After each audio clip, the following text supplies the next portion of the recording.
So ఎందుకు మీరు లావణ్య మీద ఫేక్ ఎలిగేషన్స్ చేయాల్సి వస్తుంది? సార్ నేను మీకు ఒక ఎఫ్ఐఆర్ ఇచ్చాను, ఓకే, ఒక కంప్లైంట్ ఇచ్చాను, ఓకే, అది రెండు ఫేక్ అని మీరు అనుకుంటున్నారా? బట్ తనంటోంది ఫేక్ అని చెప్పి లావణ్య. అవునండి, ఖచ్చితంగా దట్స్ ద రీజన్ అతను అరెస్ట్ అవ్వలేదు. అతను ఏంటి, అతను అరెస్ట్ అయిపోయిన జైలుకి 376 అన్నది ఇప్పుడు రేప్ అంటే పెద్ద సెక్షన్ కదా. మరి ఇప్పుడు మాల్వి పెట్టిన ఒక సెక్షన్కి 4.5 years అతను జైల్లో ఉన్నాడు. అతను అరెస్ట్ అవ్వాలి కదా. ఆ ఎఫ్ఐఆర్ వచ్చేసి ఎఫ్ఐఆర్ మీరు పెట్టిందంటూ కూడా. శేఖర్ అతన్ని రమ్మనండి, స్టూడియోకి రమ్మనండి. ఇప్పుడు ఇందాక నాకు దమ్ము లేదా ధైర్యం లేదా అన్నాడు, నేను వచ్చాను బయలుదేరి వెళ్ళిపోయారు ఉన్నారు కదా. రోహిత్ గారు సచిన్ మాట్లాడుతున్నాను. ఎస్ సచిన్, సారీ సచిన్ గారు, పాయింట్ ఏంటంటే నేను ప్రశ్నించిన ఒకటే, మీరు ప్రశ్నించిన ఒకటే. ఈ డాక్యుమెంట్స్ నేనేమి క్రియేట్ చేసిన కాదు, పబ్లిక్ డొమైన్ లో దొరుకుతుంది. ఓకే, ఒక జర్నలిస్ట్ గా మీరు కూడా సంపాదించచ్చు. అండ్ ఇప్పుడు అమ్మాయి చెప్పింది కదా ఇదంతా ఫేక్ చేసి, ఆ అమ్మాయి చెప్తే నేను సపోర్ట్ చేయడం కాదు. ఇప్పుడు ఇది మీరు ఒక జర్నలిస్ట్ గా మీరు వెళ్ళి గుంటూరు పట్టాపురం పోలీస్ స్టేషన్ లో వెళ్ళి ఎంక్వైరీ చేయాలి.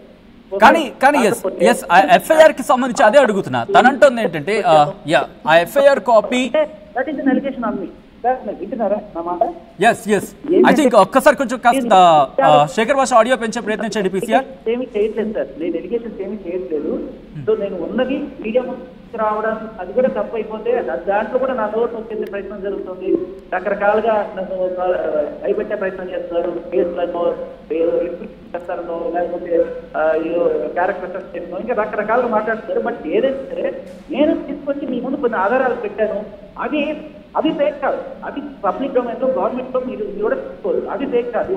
బట్ తను అంటుంది ఏంటంటే ఎఫ్ఐఆర్ ఫేక్ కాదు, కానీ దాంట్లో ఉన్న కాంటెంట్ ఏదైతే ఉందో అది కరెక్ట్ కాదు అంటుంది. I right Lavanya? ఏమైంది ఆ ఎఫ్ఐఆర్ సంబంధించి ఏం జరిగింది? శేఖర్ ఒక్కసారి లావణ్య వర్షన్ కూడా తెలుసుకుందాం.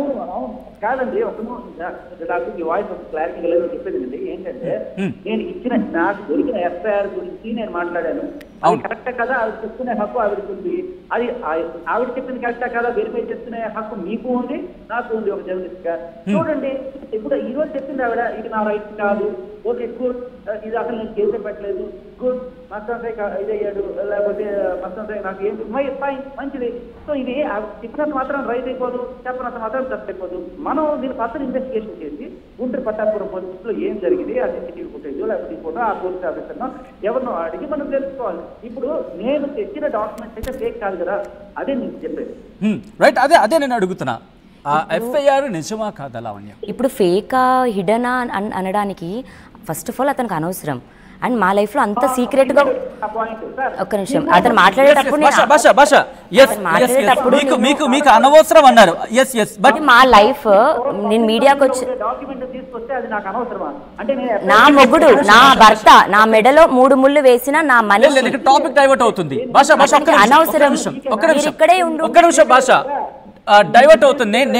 ఒక్క నిమిషం భాష, నేను డైరెక్ట్ గా అడుగుతాను. రండి ఇక్కడికి వచ్చి మాట్లాడండి. నేను ఇదే స్టూడియోలో ఉన్నాను, ఇక్కడికి వచ్చి మాట్లాడండి.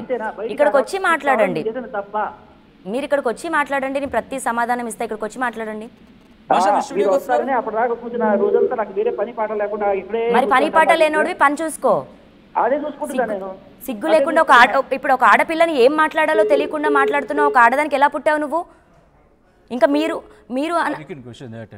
ప్లీజ్ అండి, నన్ను లుచ్చాదానా అని అన్నారు. అసలు అది ఇంటర్నల్ గా అవి స్టార్ట్ చేసిన తర్వాత ఎన్ని నెగిటివ్ కమెంట్స్ అండ్ కాల్స్ ఇది వచ్చి నాకు కూడా ఇప్పుడు నా నంబర్ ఎఫ్ఐఆర్ కాపీ చూపిస్తున్నారు, అందులో నా నంబర్ కూడా బ్లర్ చేయట్లేదు. ఎన్ని రాంగ్ కాల్స్ వస్తున్నాయి. ఇతను ఒకటి అలా ఇంపాక్ట్ చేయడం వల్ల కావచ్చు, లేదా రాజతరుణ్ ఫ్యాన్స్ అవ్వచ్చు, అవి నాకు కూడా పడుతున్నాయండి. నేనేమి ఇట్లా అంత హెల్దీగా ఇట్లా గ్లో కూడా అవ్వట్లేదు. నాకు ఇలాంటి టైంలో ఒక స్ట్రెంగ్త్ కావాలి, కానీ ఇలా సంబంధం లేనివాడు ఒకడు వచ్చి ఇలా వీక్ చేయకూడదు. ప్రాబ్లం ఏమైనా ఉంటే మస్తాన్ రావాలి, మస్తాన్ సంబంధించిన వాళ్ళు రావాలి. ఇలాంటిది ఏమైనా రానివ్వండి, మీరు అడగండి.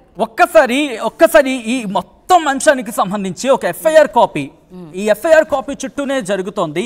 బట్ ఈ ఎఫ్ఐఆర్ కాపీకి సంబంధించి ఇంకా నేను డీటెయిల్ గా వెళ్ళాలనుకునే ముందు బట్ ఎఫ్ఐఆర్ కాపీకి సంబంధించి ఎందుకంటే చాలా ఉంది దీని గురించి మాట్లాడే ప్రయత్నించేద్దాం. అంతకన్నా ముందు ఇందాక వీడియో గురించి మాట్లాడుకున్నాం. ఆ వీడియోలో రాజు ఉన్నాడు, మస్తాన్ ఉన్నారు, ఎవరెవరు ఉన్నారు, అసలు ఎందుకు ఏంటి ఆ వీడియో?